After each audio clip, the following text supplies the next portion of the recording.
전격 인터뷰 1부에서는 민주당 전용기 의원 만나보겠습니다. 의원님 어서 오세요. 네, 반갑습니다. 전용기입니다. 요즘 온라인 소통단을 맡고 계시다는데 어떤 활동하고 계십니까? 여러 가지 홍보 활동을 하고 있습니다. 실제로 온라인에서 소통이 지금 굉장히 중요한 시대가 되지 않았습니까? 그래서 그렇죠. 저희 홍보 자료나 가짜뉴스 대응 이런 내용들이 나오면 당원들과 함께 온라인에서 이것들을 홍보하고 하는 활동을 하고 있습니다. 네, 정치 현안 살펴보겠습니다. 서울고등법원이 이재명 민주당 대선 후보의 공직선거법 파기환송 시 첫 재판을 대선 후로 연기를 했습니다. 이 후보 측이 기일 변경을 신청한 지 40분 만에 했다고 그래요. 이례적인 신속한 결정인데 어떻게 보셨습니까? 너무나도 당연한 결정입니다. 기본적으로 지금은 국민의 시간 아닙니까? 여러 가지 재판이 있다라고 하는 것은 전 국민이 다 알고 있고 그 문제점이 있다라고 하는 부분에서 모두가 다 알고 있는데 대통령 후보로 선출이 되고 난 이후에는 국민들이 그 내용들에 대해서 다 파악하고 있기 때문에 그들에게 선택권을 줬어야 맞는 겁니다. 그러나 조희대 대법원이 사실상 굉장히 무리를 한 것이죠. 그래서 고등법원에서도 그에 대한 압박을 저는 느꼈을 거라고 봅니다. 왜냐하면 사법이 정치에 개입해서는 안 된다라는 기본적인 원칙을 지켜야 된다라는 압박을 받았을 거라고 보는데 그 차원에서 저는 정상이 되었다. 정상화되었다. 이렇게 보는 것이고요. 한 가지만 더 말씀드리면 조희대 대법원이 사법개혁의 불씨를 지폈다. 라고 봅니다. 기본적으로 정치에 개입을 해서는 안 된다라고 하는 그 삼법 분립의 원칙을 가지고 있었는데 굉장히 무리했지 않습니까? 9일 만에 그리고 두 차례 심리를 통해서 그리고 그 6만 페이지가 넘는 그 방대한 자료를 급하게 결정을 했다라는 말이죠. 이거는 굉장히 국민들께는 정치에 개입했다라는 의심을 심어주게 되었고 대한민국 사법부가 이렇게 가면은 안 된다라고 하는 그런 판단들을 심어줬습니다. 그래서 사법개혁의 불씨를 지펴준 굉장한 정치적 논리였다라는 평가를 저는 합니다. 그런데 고등법원에서 정상화됐다. 그렇습니다. 대장동 재판도 연기가 됐어요. 네. 그렇게 되면 위중교사 재판은 아직 결정이 안 됐는데 그 부분도 분위기상으로는 좀 연기되지 않을까 싶습니다. 어떻게 보십니까? 실제로 대장동 재판이나 여러 재판들이 있었죠. 그런데 사실 이재명 후보에게 나오라고 했던 겁니다. 그러니까 선거운동하는 거 알겠는데 재판 나와서 재판 받으세요. 라고 이야기를 했던 것이죠. 사실상의 선거운동 방해에 해당하는 그런 내용들이 지금까지 이어져 왔던 겁니다. 그러다 보니 문제를 실제로 민주당에서 계속적으로 제기를 했고요. 그런 차원에서 연기해달라고 하는 요구를 했던 것이고 이 정치 개입이라는 비판을 국민들로부터 강한 저항을 받자 고등법원이 이것은 국민들의 시간을 지켜줘야겠다라고 해서 미루는 그런 판단을 한 것 같습니다. 그럼 이번 결정으로 좀 사법부에 날을 세워왔는데 조금 톤다운이 되는 겁니까? 어떻습니까? 실제로 톤다운은 될 수 있다라고 보는 것이고 네. 정치도 사실 사법에 대해서 크게 개입을 하지 않는 것이 대한민국의 기본 원칙 아니었습니까? 그런 차원에서 톤다운을 할 것 같습니다. 그러나 조희대 대법원이 했던 정치 개입과 그리고 사법개혁의 불씨를 지펴준 것에 대해서는 꺼트릴 생각은 없습니다. 지금 하지 않으면 또 언제 이 문제가 되도될지 모르는 상태고 이러한 상태라면은 다시 한번 해당 문제가 재발할 것이다라고 하는 재발하지 않을 것이다라고 하는 보장이 없지 않습니까? 그런 차원에서 사법 개혁에 대한 불씨는 당연히 살려놔야 되는 것이고요. 저희 그 정치가 사법의 개혁하는 것은 최대한 이렇게 조금 낮출 것이다, 톤다운할 것이다라고는 봅니다. 지금 말씀하신 그런 부분에서 그런가요? 14일 날 청문회는 그대로 하죠? 할 것 같습니다. 그러면 조희대 대법원장을 비롯해서 대법관 12명이 전부 증인으로 채택이 됐어요. 네. 이 부분은 좀 적절하다고 보십니까? 실제로 전부 채택을 다시 할지는 아마 법사위에서 논의가 새롭게 될 것이라고 봅니다만 네. 제 개인적인 입장을 말씀드리면 대법원장 정도는 불러서 실제로 해당 내용에 대해서 물을 필요는 있다고 봅니다. 그리고 사실 모든 판단을 대법원에서 대법관들이 하는 건 아니지 않습니까? 밑에 연구관들이라든지 실물 보시는 분들이 충분히 검토해서 대법관들한테 올렸을 텐데 그렇죠. 이 재판이 이렇게 졸속으로 9일 만에 두 차례 심리로 인해서 할 수 있는 그런 재판인가를 밝혀내는 데에는 그 사람들도 증인 신청해서 실제로 물어볼 필요는 있다라고 느낍니다. 지금 이제 그런 부분도 말씀해 주셨는데 정치도 사법에 개입을 해서는 안 될 텐데 민주당은 파기환송에 동의했던 조희대 대법원장 등 그 대법관 10명, 예. 10명에 대해서 공수처에 고발하기로 했는데 이 부분도 추진이 되는 건가요? 실제로 법원도 법을 어겼다면 그에 대한 책임을 묻는 것은 너무나도 당연한 순리 같습니다. 지금까지 사법의 영역은 이런 법의 심판대 세우지 않으려고 많은 노력들을 해왔죠.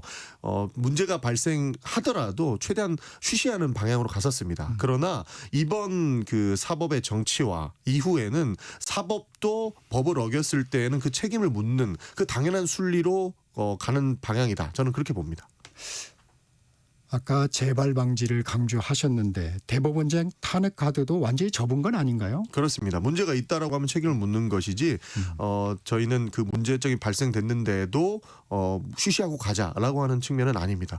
아까 말씀드렸던 것처럼 대법원장도 예를 들어서 이번 재판이나 다른 재판에서 위법한 행위를 했으면 그에 대한 징계나 책임을 묻는 행위는 필요하지 않습니까? 우리가 탄핵을 굉장히 어렵게 생각하는데 고위공직자 뭐 검사나 그다음에 뭐 판사나 하는 분들도 최고의 징계 수순이 결국에는 그 직위를 해지하는 탄핵 소추입니다. 그런 차원에서 문제가 있을 때에 책임을 묻는 것이 탄핵인데 지금까지 탄핵을 너무 어렵게 우리가 접근을 해왔던 것이죠. 그래서 법이 정해 놓은 그런 징계의 행위로서 탄핵 소추를 하는 것이기 때문에 우리가 무분별하게 탄핵을 한다 이렇게 비판할 필요는 사실 저는 없다고 봅니다. 어떤 문제가 생기면 탄핵까지 갈 수 있는 건가요? 위법한 행위가 포착이 됐고 위법한 행위에 대한 책임을 물어야 될 때 탄핵 소추를 하는 겁니다. 그래서 탄핵 소추를 국회에서 한다고 해서 바로 직무에서 배제되는 건 아니지 않습니까? 그러니까 직무가 정지되기는 하죠. 네. 그러나 이 위법한 행위가 실제로 헌법재판소를 통해서 이렇게 판단을 받아볼 수 있는 제도적 장치가 있기 때문에 이 징계에 대한 책임을 물을 수 있는 하나의 제도를 만들어 놓은 것이다. 이렇게 봐주시면 좋을 것 같습니다. 이재명 후보도 여기에 대해서 얘기를 했습니다. 조희대 대법원장의 책임론에 대해서 국민의 상식을 통해 토론을 통해 정해질 것이다. 이런 주장을 했는데 어떤 의미인가요? 문제가 있다면 책임을 물어야 된다라는 것 아니겠습니까? 그냥 상식적인 그렇습니다. 원론적인 답변인가요? 모든 법은 사실 국민적 합의로 시작된 것 아니겠습니까? 우리가 법을 지키는 이유도 우리가 정해놓은 규칙이니까 지켜야 된다라고 하는 아주 상식적인 내용이라고 저는 봅니다. 그런 차원에서 아무리 사법부라고 하더라도 아무리 대법원장이라도 하더라도 법을 위반했다. 이 법을 지키지 않았다라고 한다면 책임을 물어야 된다라고 하는 상식적인 내용에서 기인하지 않았을까 저는 싶습니다. 국민의힘에서는 사법부가 정치 압력에 굴복했다. 판사가 판결도 못하냐 이런 비판도 있습니다. 어떤 말씀 주시겠습니까? 판사의 판결이 성역은 아니지 않습니까? 판사도 잘못된 판단을 할 수 있는 것이고 아무래도 사람의 속 안에는 정치적인 성향이 없을 수는 없다고 봅니다. 그러나 사법부는 지금까지 표출하지 않았죠. 우리는 정치적 중립을 누구보다 잘 지켜야 된다라고 하는 그 원칙이 있었기 때문에 그러나 그 부분이 이번에는 무너졌기 때문에 그에 대한 책임을 물을 수밖에 없는 상황이라고 봅니다. 그래서 국민의힘에서 주장하는 뭐 압력에 대한 굴복 이런 내용은 저는 타당하지 않다고 봅니다. 그 전에 대법원에서 있었던 행위에 대해서 그 사법의 정치화에 대해서 오히려 물어봐야 될 것은 국민의힘이 아닐까 싶습니다. 사법의 정치화 말씀 주셨으니까 요즘 국민들 사이에서 정치의 사법화, 사법의 정치화 이런 얘기를 좀 많이 합니다. 어떻게 그렇습니다. 보십니까? 사실 바람직하지 않습니다. 정치도 너무 사법화돼서는 안 된다고 보는 것이고요. 사법도 정치화돼서는 더더욱이 안 된다고 봅니다. 그러나 이 삼권 분립의 선이 많이 무너진 것 같아서 굉장히 아쉽다는 생각이 들고요. 이것을 바로잡는 것이 결국에는 정치의 영역이라고 저는 봅니다. 그런 차원에서 대한민국을 구성하고 있는 기본 요소인 상권 분립을 다시 세우고 국민 상식을 바로 세우기 위해서 노력을 해야 된다. 이것은 여야 할 것 없이 모두가 함께 해야 된다라는 생각입니다. 네. 민주당 대통령이 당선되면 형사재판이 중단되도록 하는 형사소송법 개정안을 상임위에서 단독으로 의결했습니다. 국민의힘 의원들은 퇴장을 했었는데 개정안이 필요한 이유는 뭔가요? 결국에 예를 들어서 이재명 후보가 당선이 된다고 하더라도 지속적으로 이 문제 가지고 흔들려고 하는 것 아니겠습니까? 그리고 뭐 헌법소원 여러 가지 재판 결국엔 또 정치를 사법으로 끌고 가서 아무런 일을 할 수 없게끔 만들려고 하는 계략이 저는 먼저 보인다고 봅니다. 그리고 헌법 84조에 대한 이 논란은 빠르게 해소하고 가야 되기 때문에 법률 개정을 해서라도 이렇게 시시비비거리는 없애고 가는 것이 맞지 않나. 그리고 저희가 지금 추진하는 것은 이 또한 국민들께 평가를 받겠다라고 하는 측면과 같습니다. 그래서 이렇게 논란이 될 부분들은 정확하게 정하고 가는 것이 맞다라고 판단해서 개정안을 추진하는 겁니다. 대통령이 탄핵 소추당하지 않는다. 내란 외환죄를 제외하고. 그렇습니다. 이게 이제 헌법 84조인데 그러면 이 법률안을 제정하게 되면 또 국민의힘은 헌법 소원을 할 수 있을 거라고 봅니다. 네. 그러면 어차피 마지막은 또 헌재에서 그렇습니다.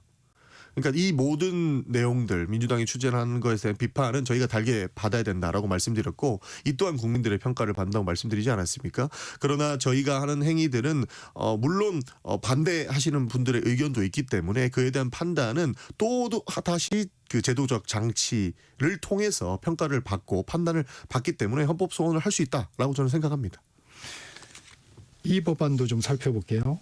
공직선거법상 허위사실 공표의 조건에서 사실 그 이재명 후보의 유죄 취지 배경이 된 행위 부분 있잖아요. 네. 이 부분을 삭제하는 개정안도 민주당 주도로 상임위에서 의결이 됐습니다.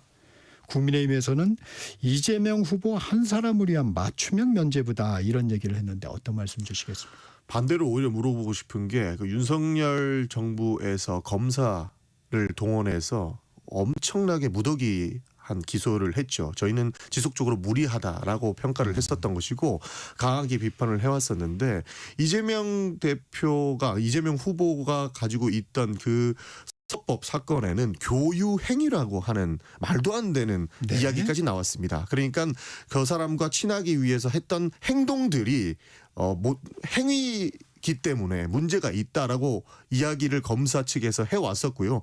그 행위를 규정해서 이 행위 자체가 문제가 있다라고 하는 말도 안 되는 그 법 기술자들의 논리를 가지고 왔기 때문에 애초에 귀에 걸면 귀걸이고 코에 걸면 코걸이인 이런 법 제도, 법 문구는 개정을 해야 된다라고 주사적으로 주장을 해왔는 것이고요.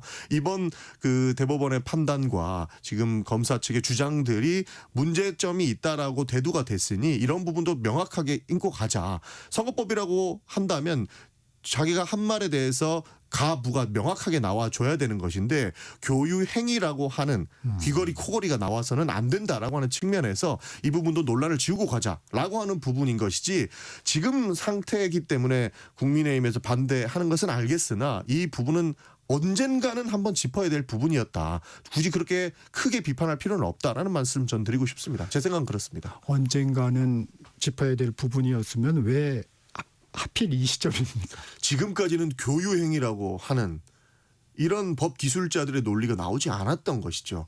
가부가 너무나도 명확한 것이었다라고 봤지만 그러한 신조까지 가지고 와가지고 정치적 압박 그리고 사법적 압박을 할 것이라고는 상상도 못했습니다. 기본 법의 원칙과 상식이 있었으면 하지 않았을 행동을 이재명 하나 잡아보겠다고 이 법 기술자들이 온갖 방법을 다 동원해서 지금 이 문제를 키워내지 않았습니까? 이 문제를 키워내지 않았다면 이렇게 비상식적인 내용도 진행되지 않았을 거라고 저는 봅니다. 비상식으로 시작해서 비상식으로 끝내는 상황도 결국에는 모든 것을 정상화시키기 위해서는 저는 이런 개정안이 이 시기라는 비판 달게 받겠지만 해 나가야 될 방향이다라고 생각합니다. 관련해서 여론의 흐름 좀 알아보겠습니다. 이재명 후보에 대한 대법원 파기환송 판결과 관련해서 선고의 적절성에 대한 찬반 양론이 오차범위 내에서 팽팽하다는 여론조사 결과가 나왔습니다. 엠브레인 퍼블릭이 YTN 의뢰로 지난 4일에서 5일 전국 만 18세 이상 유권자 1,007명에게 이 후보에 대한 대법원의 유죄 취지 파기환송 선고의 적절성을 물은 결과 적절했다가 43%, 부적절했다가 47%로 오차범위 내에서 평가가 엇갈렸고 자신의 정치 성향이 중도층이라고 답한 응답자들만 따로 떼어놓고 보면 40%대 51%로 부적절했다는 의견이 우세했습니다. 이 결과 어떻게 보셨습니까?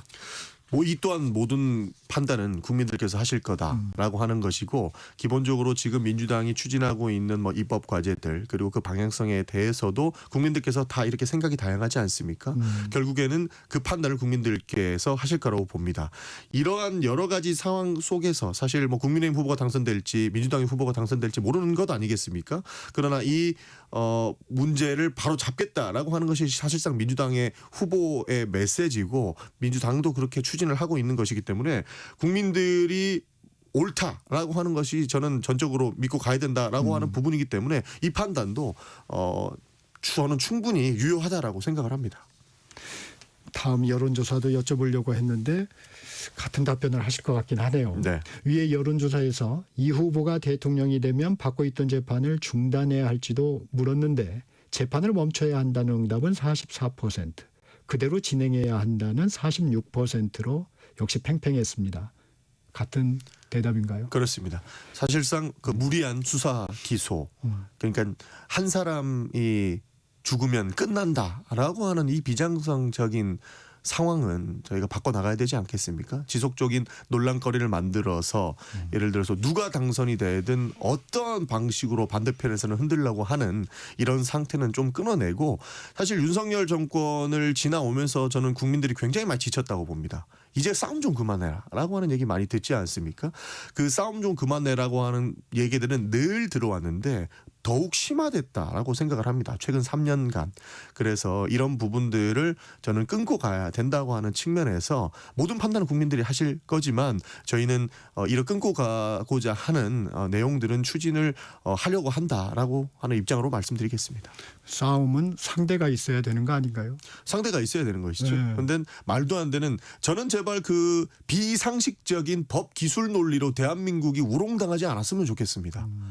지금 대법원에서 판단도 저희가 당연히 수용해야 되지만 강력하게 비판하는 것도 상식에 어긋나지 않습니까? 이렇게 방대한 양 그리고 1심 2심에서 나눠서 결론이 나왔던 것을 대법원에서 굉장히 졸속이라는 비판을 감수하면서까지 판단했던 것 비상식적이다라고 하니까 국민들도 들고 일어났던 것이고 많은 반발을 삼지 않았겠습니까? 그래서 이러한 말도 안 되는 일들은 좀 끊어내자. 제발 좀 상식적으로 정치하자라고 하는 측면이다. 이렇게 봐주시면 좋을 것 같습니다. 대선 경쟁 상대인 국민의힘의 상황도 좀 짚어보겠습니다. 네. 김문수 후보와 한덕수 무소속 후보의 단일화를 둘러싼 내용, 갈등의 근본적인 원인은 뭐라고 보세요? 김문수 후보를 너무 무시한 것 아닌가 싶습니다. 굉장히 저는 욕심이 많은 분으로 알고 있거든요. 왜냐하면 공직 생활을 떠난 지 한 10여 년이 됐는데 본인의 정치적인 영향을 발휘하기 위해서 무고한 노력을 해오셨습니다. 실제로 뭐 극우 코인을 탄다 이런 비판을 들으면서도 광장 정치를 10년간 이루어 오셨던 분이세요. 그분이 이제 본인도 국민들 앞에 다시 평가받을 수 있는 시간이 왔는데 다 포기하고 한덕수한테 물려줘라. 양보해라 라고 하는 이야기가 들려오는 것을 참을 수 있겠습니까? 저는 예견된 참사였다고 생각을 합니다. 사실 김문수 후보가 이렇게 뭐 대국민 사기극이다 거짓말했다 이런 비판을 들으면서까지 후보직을 지키려고 하는 이유에 대해서는 생각을 전혀 하지 않고 마치 한독수로 단일화해야 될 것처럼 오히려 뭐 이런 뭐 연기를 피웠던 사람들이 오히려 잘못된 판단을 하고 있는 것 아닌가 하는 의심을 하고 있는 겁니다. 한덕수 후보도 배수진을 쳤어요. 11일까지 만약에 단일화가 안 되면 후보 등록 마감일이죠. 11일이 안 되면 후보 등록을 안 하겠다. 정말 말도 안 되는 것이죠. 본인이 국가와 국민을 위해서 봉사하겠다고 나온 사람이 단일화 안 되면 안 하겠다라고 하는 건 굉장히 무책임한 처사 같습니다. 그래서 오히려 더 본인의 의사를 명확하게 해주시는 것이 필요했다고 보는데 나름의 배수진이라고 생각을 했는데 저는 정치 감각이 없으신 판단이라고 생각을 합니다. 네. 아무래도 오랜 시간 관료로 지냈기 때문에 이 정치적 문법에는 익숙치 않으신 것 아닌가 하는 생각도 먼저 들었고요. 배수진이 아니고 사실상 포기 선언에 가까웠다. 저는 그렇게 평가합니다. 앞서 김재훈 비서실장 인터뷰를 했는데 11일이 되면 자연스럽게 단일화가 되는 거다. 이런 얘기도 하시더라고요. 사실상 그렇죠. 11일 지나면은 김문수 후보로 단일화될 수밖에 없는 상황 아니겠습니까? 시간은 김문수 후보 편입니다. 사실 11일 이후가 되면 김문수 후보는 안정적으로 2번의 후보가 되는 것이고 한덕수 후보는 무소속이기 때문에 몇 번을 받을지도 모르는 상태입니다. 예를 들어서 11일 이후에 단일화를 한다라고 하면 2번의 후보로 단일화를 하겠습니까? 몇 번을 받을지도 모르는 무소속 후보로 단일화를 하겠습니까? 그렇게 생각해 보면 굉장히 쉬운 것이죠. 김재원 후보, 김재원 우리 그 비서실장께서 말씀하신 것은 저는 같은 맥락이라고 보는 겁니다. 아무래도 국민의힘을 지지하시는 분들께서는 그 2번이라고 하는 상징적 의미가 굉장히 크기 때문에 그 2번을 선택할 수밖에 없는 그런 상태가 될 것이라고 보거든요. 그런 차원에서 11일이 지나면 아마 단일화 협상에서 엄청나게 우위를 점할 곳이 김문수 후보 측이기 때문에 저는 그렇게 말씀하신 것이 아닌가. 저는 그렇게 생각됩니다. 지금 국민의힘 지도부를 보면 그냥 지켜보지만은 않겠다는 입장입니다. 당장 오늘 TV토론회를 좀 예정을 하고 있고 만약에 TV토론회가 성사되지 않으면 여론조사를 통해서 후보를 정할 계획을 내놨는데 물론 이건 플랜 B다. 후보 단일화 협상이 잘 되면 거기에 따를 거지만 안 됐을 경우에 대비한 것이다. 이렇게 얘기는 했지만 이게 정당 지도부 차원의 이런 대응은 어떻게 보십니까? 정치공학적으로는 상상도 할 수 없는 일입니다. 자기 후보한테 자신이 그렇게 없습니까? 왜 이렇게 무리하게 단일화를 추진하려고 하는지 저는 이해할 수 없습니다. 기본적으로 당원과 국민 여론조사를 통해서 자신의 후보를 뽑은 것 아닙니까? 엄청나게 치열한 경선을 통해서 그렇죠. 자기 후보를 뽑아놨는데 그거를 바꾸겠다고 지도부가 이야기하고 있으면 우리 후보 자신 없어요라고 국민들한테 얘기하는 꼴이 되는 겁니다. 그래서 지도부는 한 발 뺐어야 되는 것이고 오히려 후보가 급하게 단일화를 추진해도 이상하지 않을 상황인데 후보는 오히려 단일화 생각이 없어 보이고 지도부가 나서서 우리 후보가 지금 안 되니까 무소속의 한덕수 후보를 끌어들여야 된다라고 하는 판단들을 어떻게 국민들 앞에 할 수 있는지 기존의 정치권에 있던 문법과는 너무나도 먼 이야기들입니다. 그래서 저는 상상할 수 없는 일들을 지금 국민의힘에서 저지르고 있다 이렇게 생각을 합니다. 잠깐 방금 전에 들어온 속보 하나 전해드리고 이어가겠습니다. 합동참모본부는 북한이 오늘 동해상으로 탄도미사일을 발사했다고 밝혔습니다. 자세한 소식은 들어오는 대로 전해드리겠습니다. 만약에 깔끔한 지금 진통을 겪고 있지만 한덕수, 김문수 후보가 깔끔한 단일화를 한다면 민주당 대선 전략에는 어떤 영향이 있을까요? 큰 의미는 없습니다. 저희는 기본적으로 이 내란 종식이라고 하는 그 키워드를 가지고 나가고 있고 국민들께 호소를 하고 있는 것이기 때문에 단일화 여부에 따라서 민주당의 입장이 변화한다거나 하는 부분은 없을 것 같습니다. 그래서 저희는 지금 하고 있던 내용들을 계속 국민들께 설명드리고 설득하는 시간을 가질 것이다. 이렇게 말씀드릴 수 있겠습니다. 지금 상황으로 봐서는 반 이재명 빅텐트 많이 화제가 됐지만 가능성이 좀 어떻게 보세요? 저는 낮다고 보고 실패할 확률이 굉장히 크다고 생각합니다. 기본적으로 빅텐트라고 하면 아주 거시적인 철학을 가지고 뭐 보수 진보 할 것 없이 통합을 위해서 하는 것이 빅텐트 아닙니까? 그런데 이재명을 막기 위해서 빅텐트를 치자. 이것은 빅텐트가 아니고요. 그냥 반 이재명 전선을 만들겠다라고 하는 선언 정도에 불과하다고 봅니다. 그래서 빅텐트라는 단어조차 쓰면 안 된다라는 말씀을 드리고 싶습니다. 네. 전 민주당 대표를 지냈던 새미래민주당 이낙연 상임 고문이 한덕수 후보와 만나서 개헌연대 구축을 위해 협력하기로 했습니다. 어제 이준석 후보는 저희 프로그램에서 이런 얘기를 하더라고요. 개헌이 대선을 앞두고 중요한 아젠다로 인식되지 않을 것 같다.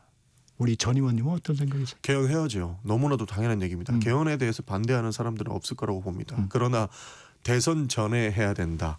그리고 그 개헌 논의를 가지고 국민들께 호소를 하는 전략에 대해서는 저는 전략적 미스가 있다고 판단합니다. 그래서 대선 이후에 모든 국민들과 함께 개헌을 하겠다라고 하는 메시지는 모두가 동의하지만 지금 그 이슈를 가지고 뭐 대선 전략으로 쓴다라고 하는 것은 전략적 미스가 아니고 할 말이 없는 정치 아닌가 싶습니다.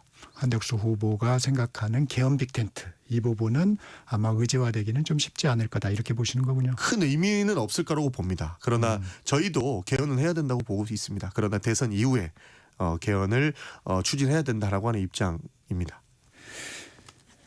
민주당은 윤석열 전 대통령이 1차 내란, 네. 한덕수 전 총리와 최상목 전 부총리가 2차 내란, 조희대 대법원장을 3차 내란으로 규정하고 있는데 이 내란이라는 규정, 이 부분 좀 설명을 한번 해주시면.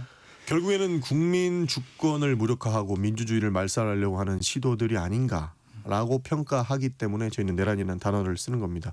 기본적으로 국민의 민의의 전당이 국회에 군대를 보냈기 때문에 1차 내란이라고 평가하는 것이고 건너뛰고 3차 내란이라고 평가하는 것도 대법원은 정치화되지 않아야 된다. 라고 하는 것이고 국민 주권을 누구보다 신의해야 된다라고 보는데 국민 주권을 무력화하기 위해서 정치적 판결을 했다라고 평가하기 때문에 내란 아직 끝나지 않았다라고 말씀을 드리고 그렇게 규정을 하는 겁니다.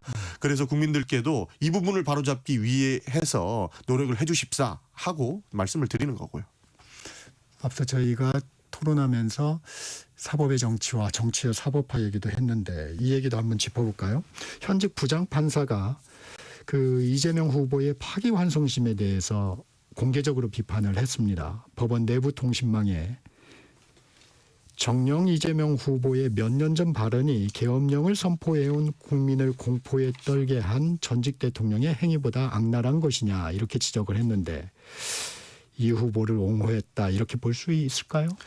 원칙론을 이야기한 것 아닌가 싶습니다. 기본적으로 그러니까 사법은 정치화가 돼서는 안 된다라고 하는 마지막 자존심이 있으실 거거든요. 그런 차원에서 판사들의 비판이 이어져 온 것이라고 봅니다. 그래서 뭐 이분이 내부망에 글을 올려서 이 사법의 정치화에 대해서 비판을 한 것은 마치 이재명 후보를 옹호하기 위한 것이냐 저는 그렇게 보지 않습니다. 법관의 이런 행위는 이런 발언은 적절하다고 보십니까? 실제로 필요하죠. 내부망에 올려서 내부에 공론화시키는 과정들 아니겠습니까?